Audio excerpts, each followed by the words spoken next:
অনেক রকম হুমকি দিয়ে থাকে, যেরকম ধরেন যে পরীক্ষার মধ্যে রেজাল্ট কম দেবে, বা ধরেন যে এরকম ভাবে অনেক রকম ভাবে আমাদের হুমকি দিয়ে থাকে।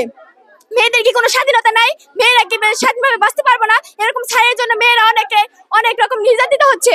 আমরা এই ছায়ের শাস্তি চাই, প্রাপ্ত শাস্তিটা চাই আমরা। কি রকম শাস্তি চাও?